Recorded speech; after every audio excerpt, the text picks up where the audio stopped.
Holly Cotton here, and you guys know my story of being a breast cancer survivor and how serious October is for me and all of the other millions of breast cancer survivors. Because even though we go through survivorship every day, it's definitely nice to have this month where we can bring awareness to people who don't think they're even at risk, also to highlight the people who have survived, and then also to acknowledge and pay our respects for those who did not survive and just have their story that is left with us. So I am so excited about our guest today.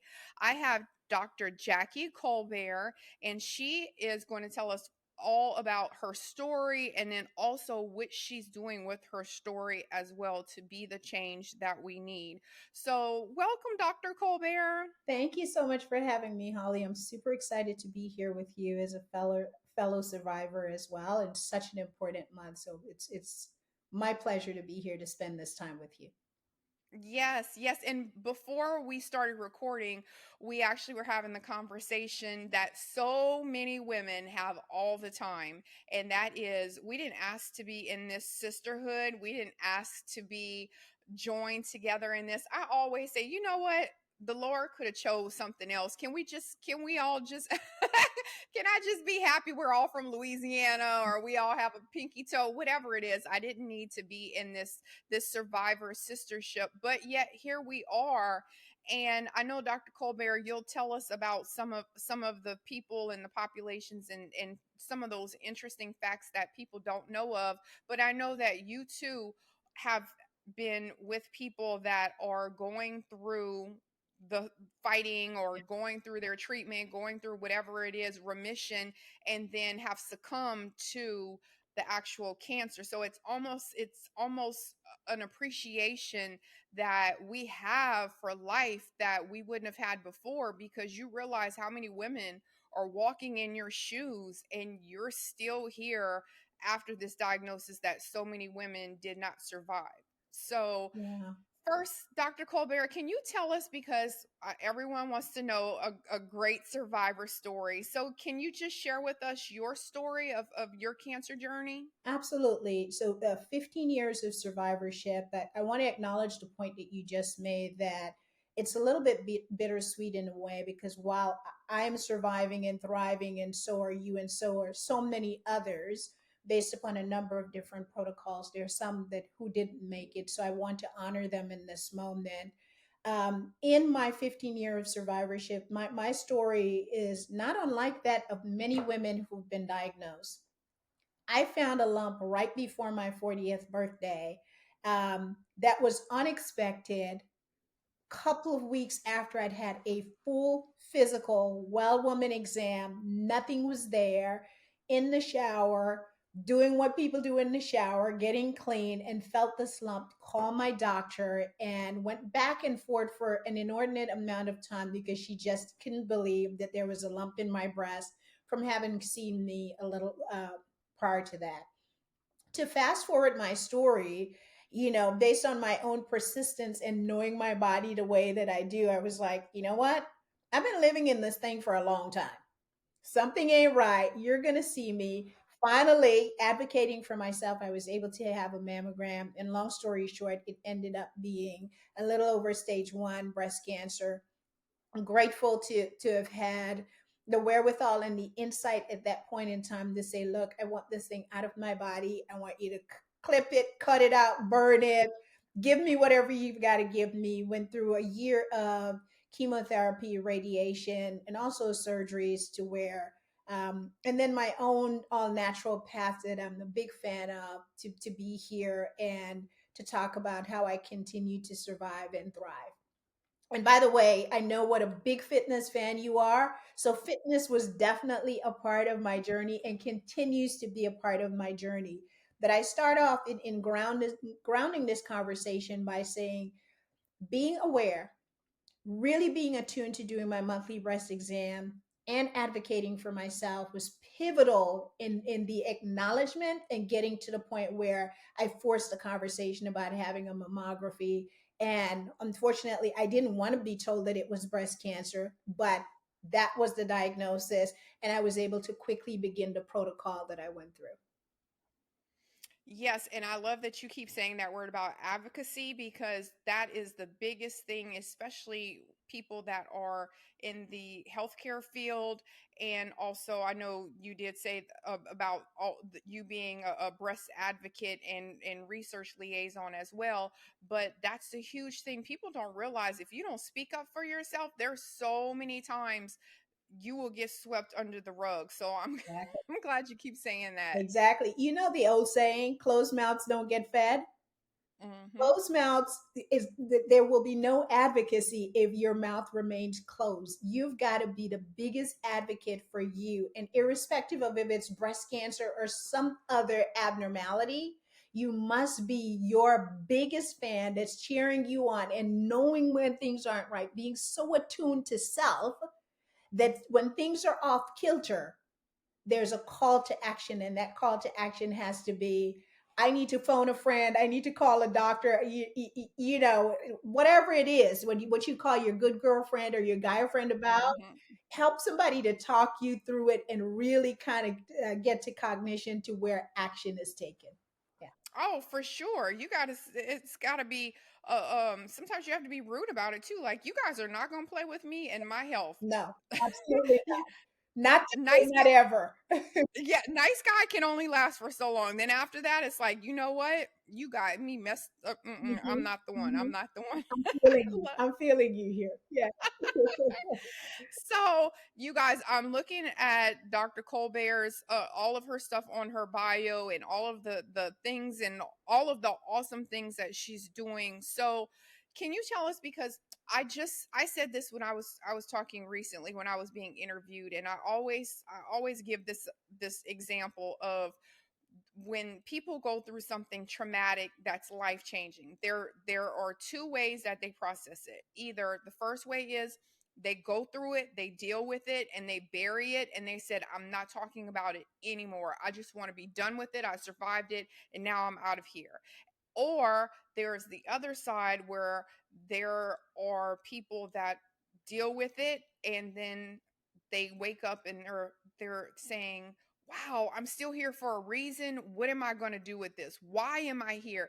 Maybe this is defining a purpose that I should be living in life. Yeah. So you obviously were on the other side because you took that and you started a whole trajectory into not only just being a survivor and not only just speaking up and being an advocate, but creating a whole program to help other women thrive and pay for medical expenses. So tell us about your organization and how you started, because no one just wakes up and they're like, you know what, I'm going to make this happen and poof, it's done. Like, there is a whole process that you have to go through. So tell us about how you came up with that, the process of it, and what you guys are doing with that organization. So, for full disclosure, unfortunately, while I was diagnosed in 2008, cancer took my dad in 2007.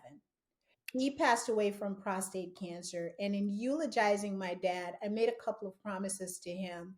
At that point in time, I hadn't earned my doctoral degree, and I made a promise when I was eulogizing him that I would go back to school. At the same time, starting in 2006 into 2007, I was working at Dell Technologies, and I'd started doing work with the Susan G. Komen Foundation, always running 5Ks. And then later on with the Livestrong Foundation, I would do 5Ks and help raise money for those organizations. And so when I was diagnosed, I got to keep it honest and keep it real because that's just who I am. Part of me wanted to keep it quiet. Let me qualify why. Here it Mhm. was. I was this fit chick, ex-military. I'd be doing boot camp. I was training people, doing all of this stuff. Honestly, I'm one of the cleanest eaters and picky eaters that you would meet. So it was so jarring to learn that I had this thing, right? Yep. Same, same. I was like, not me. Exactly. Like where would this thing come from? I'm a pescatarian. I don't eat pork. I don't eat eggs. I don't do this. I don't do that. I'm buff girl. Blah blah blah blah blah. So I kept it quiet for a while, but then I got mad, and I said, I'd be damned if I can just help one woman to not have to go through what I went through, I have to do something about it. Once I was settled and you know, I have to zoom back out and also acknowledge that in my diagnosis, the initial fear that lasted for just a little bit was quieted down when God said to me, "Be still and know that I am God. I'm still in the miracle business and you're going to be cancer free." And even when the doctors were telling me that cancer was still in my body, I was acting as though there was no cancer there. So that was my belief. And I wanted to extend that. I started doing little things around positive psychology, which I was just doing everyday things about that. And so when I did my dissertation work and I wrote about sisterhood, that just naturally, everything, it was a bit of an evolution. I don't want to send a message that I just did one hard swipe and kaboom, I came up with the organization. It was incremental adds to doing this body of work. Without belaboring the point, but getting very specific, around 2017, 2018 is when I said I wanted to formalize this and really go big in driving education, driving awareness, and much so needed funds for people who at times they have the benefits, but benefits only cover so much. At Hmm. times they're not able to work. Like this month, we're helping to pay the rent of someone who is going through chemotherapy and is unable to afford rent. Or last year, being able to have 25 women being supported with their mammography so they don't have to do it. So this work is soul work. It is passion work. It is intentional work. And dare I say, it's part of the reason why I'm in the sisterhood. God knew who he was giving it to, right? Because nothing happens unless he allows it to happen. And so I delight in getting up every day and thinking about what else I could do to effectuate change in this area. And through my organization, Sipping Positivity was born out of, when you call your girlfriend and you're like, "Hey girl, I got some tea. What's the tea?" So my thought was, if you're going to give out tea, make sure that it's positive. And so let's sip some real tea. Sip responsibly, sip positivity. And so the positive psychology is associated with better health and good health. So I enveloped my thinking, the science behind positivity in one's life, and the connection to living a longer and happier life. I love that. I love that. And I'll be honest, I also said this not too long ago because, people love to hear. Uh, I always say people don't care about your story until you win. So they see it, and I love that people are inspired by my story and my survivorship. But I did go through that same period where I was sick of talking about it. I wanted to just bury it. I was like, okay, I survived it. I'm done.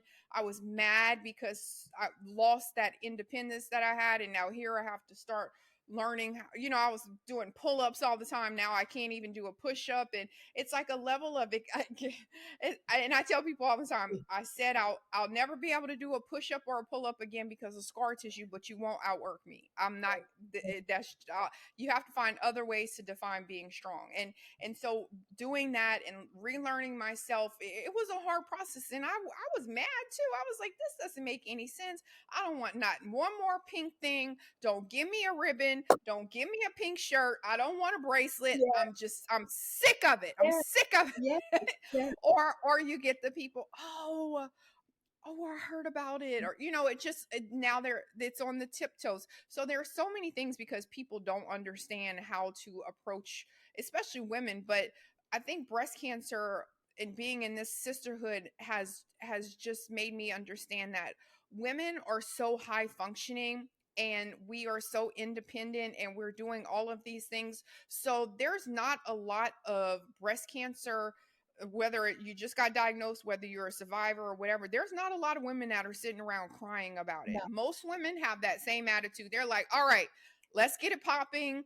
What do we need to, right, the fight, the fight, the fight. And so I love that you're doing all of that. And I love that you also talked about the issues that people have coming from having that sickness, and people don't realize that because you're going through the treatment, but you don't realize about the money that you're losing. You can't work. I mean, thankfully for me being a nurse, I was able to just go on like a light duty work at work or whatever. They let me just do light duty where I could at least be in the office and stuff. But Right. had I lost my job, my kids, everything, people don't, it's not just sending a basket of muffins or something. These are people, and having to get up. I remember my kids being small, and they're looking at me like, are we going to eat dinner today? And I'm like, oh my god, I just want to take care of me. Like, I gotta rest. I have to rest. Exactly. So, can you tell us? I know you guys, like you said, you guys are doing that where you adopt a person, where you're helping a person, you're sponsoring a person. Can you just give us some more scenarios of some things just so people can understand some of that realistic comparison? Let me give you the real deal. As I sit in front of you today, I still deal with neuropathy in my fingers and my toes. Uh, If you come to my house, for the most part, I'm anal retentive. I'm a clean freak. But you're going to find laundry sitting around somewhere because I'm still struggling with the ability to feel clothing sometimes. It is unnerving. And so we deal with some scenarios where I work with an organization, it's called ABC, and they help with lymphatic drainage. So we donated funds to them last year through our fundraising, such that if someone is reaching out to us and they're having an issue with their lymphatic system, they can go to that organization, have a lymphatic drainage session or two. That's one example. Another example is the rent that we're paying 2 months of rent for someone. I'll be honest with you that I've cut across the confines of just breast cancers because these cancers are related. A couple of months ago, we helped someone who was diagnosed with lung cancer out of the blue, who had a family member where there's connectedness with breast cancer and was able to donate $2,500. So there isn't, I always say there isn't a straight line in the work that we do. It's very dynamic, it's not linear.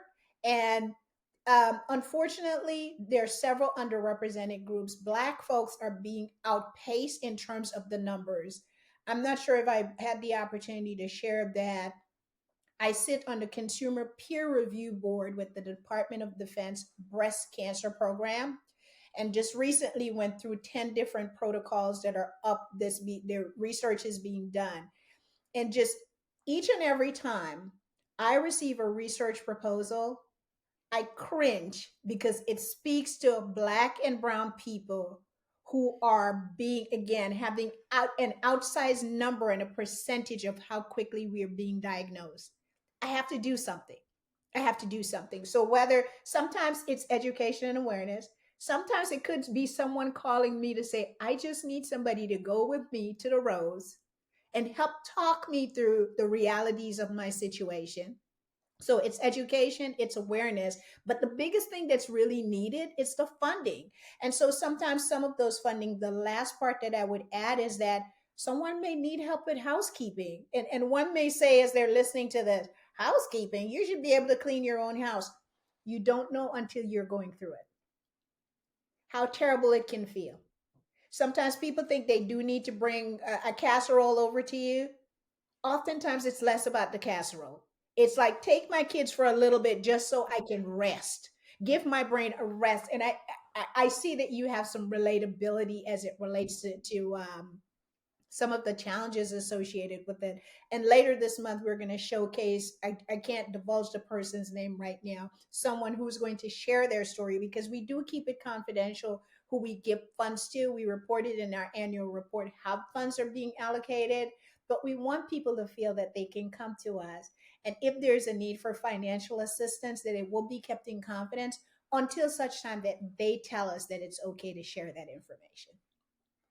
Yeah, that's good too, because a lot of people are very I don't want to say we're prideful, but I don't, because when you say prideful, I think a lot of people feel that there's a negative connotation with that word, but I think you should be prideful, and I think that that is your character, or that's a good characteristic that you should have, because Being prideful means that you've worked hard, that you are excited about something, that you're proud of something. So whenever that's taken away from you, sometimes you get humbled, and you people struggle with that. Well, should I ask for help? Should I not? Mhm. And then that I'm a proud person. I'm independent. I never struggle. So it humbles you. I always say I got humbled real quick. I Yeah. thought I was rolling around. You couldn't touch me, and then all of a sudden, boom! I was the Yeah. I couldn't even put my hair in a ponytail, No. and I'm like, as soon as I was able to put my hair in a ponytail, I literally remember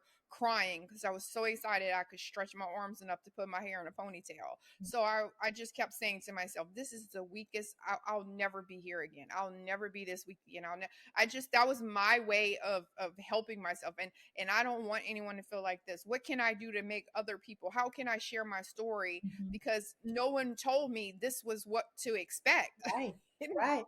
And That's the and biggest thing. especially when it was so unexpected to start with, because you Right. profile yourself and you do so much around preventive care. And I know both of us wouldn't want anybody to walk away from this conversation not thinking that preventive care is not important. It still is important, but sometimes the predisposition based upon your family genetics and different things like that, and sometimes, dare I say, in my situation, it might have been a combination of stress and the fact that there's a connection now between prostate cancer in men and their daughters. Mhm. So they're this thing has got tentacles all over the place, and being proud of who one is, and holding themselves to a certain standard of where, whether you're saying I can do all things through Christ who strengthens me, or okay, I got Christ on my side, but faith without works is dead, so I'm gonna get up and do this thing, and then all of a sudden they cut into your lymph nodes and you can't do push-ups. Are you kidding me? This is problematic. Yeah. Right. And then at the beginning, you have to start even changing those different standards. Cause at first it was this marker is I can't ever do a push up, or I can't do a push up. So then you start going down on that. Okay, well, can't do, can't, well, dang, I can't even put my hair in a ponytail. Well, dang, I can't even lift my arms to put my arms in a shirt. Well, it just keeps getting chopped down, and the bare minimum is like, well, dang, can I at least just put some eyeshadow on? Whatever it is. Some It's just yeah, you start getting humbled real quick. very. You think I'm going right back over here and I'm going to get it going, and a lot of women don't. And also, I do also want to just ask about this as well, because I know you deal with a lot of breast cancer women and survivors. And one of the things that I was kind of just talking to someone recently was about scars and a physical appearance. And I was talking to a woman. She got diagnosed, and she wound up going for a lumpectomy. And so she was asking me about scars, and she's like, well, but you don't have scars. And you I was like, girl, I'm full of scars. It's just that they are no longer what defines me. So I'm gonna wear a bikini. I had to get a hysterectomy. I've got laparoscopic scars all over my stomach. They didn't even try to hide them, at least blend them in with my belly. Nothing. They just went straight. Yeah. Like, can y'all help me out? But they don't care. Nope. So how do you guys, because I know that's something that's sort of on the mental health part, but I know a lot of women deal with the insecurities and that part, because once you realize you survive, once you get your rent paid, once you get your bills paid or whatever, it's real life and it's living with this forever. So what kind of resources or some of the things that you guys do talk about for that life after, when the reality hits, when the woman is there, now she has to survive? Well, I've got those scars from the rooter to the tutor, and I do like them to look better. And it's been a continual process for me to get them to look better, because you know what? Most days I'm fairly confident. But at the end of the day, it's like Dr. Maya said, I'm a woman, phenomenal woman. That's me. And I don't want to have these scars. There is an amazing organization here locally. It's called Beat and Blade. And just this month, what they're doing, they started doing it recently, is helping with areola tattooing to help women, and they're extending it to other parts of the body. I haven't even updated that on my website yet, but that's an organization. So it depends on what people come to us with. there are times when people come and based upon my prior medical background, what I often find is needed first and foremost is getting some level of counseling before you deal with the physical appearance. Although we often start with that, and you can't really tell a person, "Well, girl, just don't worry about that." You better be glad you survived. Don't worry. Oh my god. Dr. Colbert, I was about to say that is the main thing. What but why are you worried? It's almost like they make you feel vain. Why? Will you survive cancer? Okay, well, if you survive a car wreck or you survive this, just because you survive doesn't mean you're not wanting to still feel the way Yeah. sexy and yes. Like, don't minimize this. Let me tell you something. I've become more of a fashionista post breast cancer than I've ever been because I want to walk in all of the fullness that is me. And no, I don't like seeing the scars all of the time. So I think that what I'm saying here is that it has to be both. And I hope that the audience listening understands that one size doesn't fit all. There is that woman or that man out there, because some men are diagnosed with chest cancer as well, who may go down the path and say, this means nothing to me, boo boo boo boo boo boo, here's my battle scar. I applaud you for that. But then there's the other faction that wants to deal with the fullness of getting back to full self. And I think that whether it's, I may say to a person, hey, make sure that you're seeking out counsel, talk to your medical practitioner first. But here's a repository of resources, and Beat and Blade that's available locally. Here's some work that they're doing. We can offer a gift certificate for you to go get the tattooing if that's what you want. Try it out first. So the conversation, again, it's not always here's the straight path to it. It's a very dynamic way. And what I like about it, my organization is small but mighty. And there isn't a week that go by that I'm not talking to someone who is either having a fear that they may have breast cancer, or they're actually going through it and they have a different type of need, to where I'm reaching out to the Rose, or my assistant and or my board that's on staff, that together we mobilize the network and the sisterhood to help them out. But yeah, lastly, let's not act as though how one looks and how one feels isn't connected and it's not important. We minimize people when we do that. Excellent points. And you heard that. You heard that. Okay. Yes.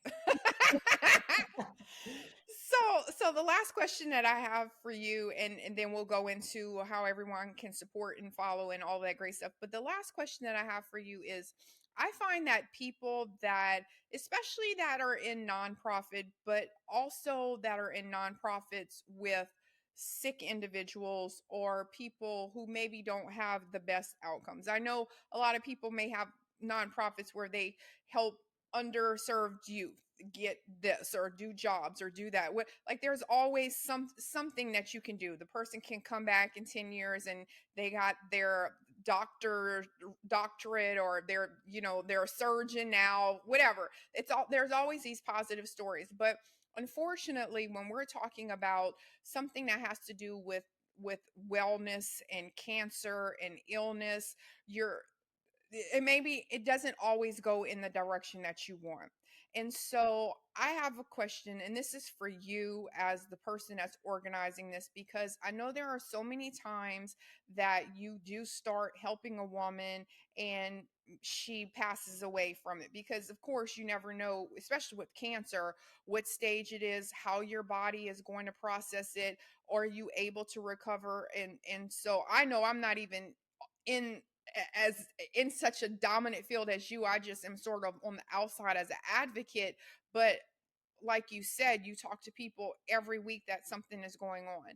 So how does that affect your mental health? And I know you talked about religion earlier, so I don't know if that's what you use, but how do you protect your mental health and keep such a positive attitude? Because you have to speak life into everyone. And sometimes even me as a nurse, because I'm also a practicing nurse, and I'll look at something and I'm like, or people will ask me and I'm like, it ain't gonna be good, and they're like, why would you say that? And It's realistic. I want you to be prepared. They're they will never walk again, or they will never, so it's hard.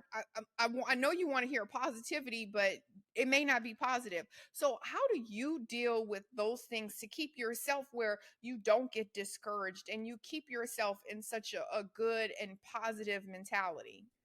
I have to be in tune with reality. I cannot be out of touch with reality.